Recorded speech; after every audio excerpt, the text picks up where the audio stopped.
ইসলামের সুশীতল ছায়া আরব পেরিয়ে তীর তীর করে ছড়িয়ে পড়েছে সিরিয়া, ইরান, রোম পর্যন্ত। ইসলামের সুশীতল ছায়ায় বসে মানুষ ফেলছে স্বস্তির নিঃশ্বাস। দিকে দিকে আল্লাহর রহমত বর্ষিত হচ্ছে বৃষ্টির মতো। অভাব অনাটনের ধকল কেটে আরব হয়ে উঠছে একটি স্বয়ংসম্পূর্ণ রাষ্ট্র হিসেবে। আরবের অর্থনৈতিক অবস্থা সচ্ছল হলেও আমিরুল মুমিনিন হযরত ওমর রাদিয়াল্লাহু জীবনযাপন করতে লাগলেন খুবই সাধারণভাবে। তা দেখে একদিন হযরত আয়েশা রাদিয়াল্লাহু এবং হযরত হাফসা রাদিয়াল্লাহু খলিফা ওমর রাদিয়াল্লাহু এর কাছে গিয়ে বললেন, হে আমিরুল মুমিনিন, আল্লাহ আপনাকে উচ্চ সম্মান এবং মর্যাদা দান করেছেন। বিভিন্ন রাজ্যের দূতগণ আপনার কাছে আসছেন। এখন আপনার উৎকৃষ্ট পোশাক এবং উত্তম খাদ্য গ্রহণ করা উচিত। আমিরুল মুমিনিন তাদের কথা শুনে ব্যথিত হলেন। ব্যথিত কণ্ঠে বললেন, আফসোস, তোমরা দুইজনে রাসূল সাল্লাল্লাহু আলাইহি ওয়াসাল্লাম এর সহধর্মিণী হয়েও আমাকে পার্থিব জীবনের ভোগ বিলাসে উৎসাহ দিতেছ। আমার মনে হয় এখন তোমরা রাসূল সাল্লাল্লাহু আলাইহি ওয়াসাল্লাম এর অভাব অনটনের কথা ভুলে গেছো।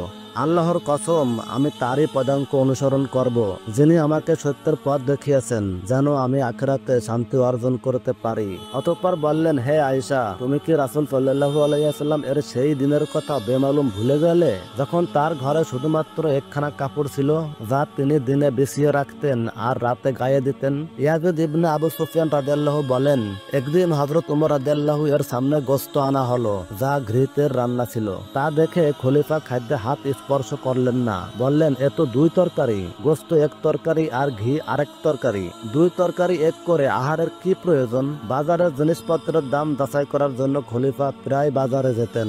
রাস্তায় পুরাতন রশি, খেজুরের বিচি সহ প্রয়োজনীয় কোনো জিনিস চোখে পড়লে নিজেই তুলে রাস্তার পাশে বাড়িগুলোতে নিক্ষেপ করে দিতেন, যাতে মানুষ সেগুলো কাজে লাগাতে পারেন। উতবা ইবনে ফারকাদ রাদিয়াল্লাহু একদিন খলিফার কাছে এসে দেখেন যে খলিফা বাসি গোশত আর শুকনা রুটি জোরপূর্বক গলাধঃকরণ করছেন। অবাক হয়ে উতবাহ বললেন, হে আমিরুল মুমিনিন, এ আপনি কি করছেন? বাসি খাবার কেন খাচ্ছেন?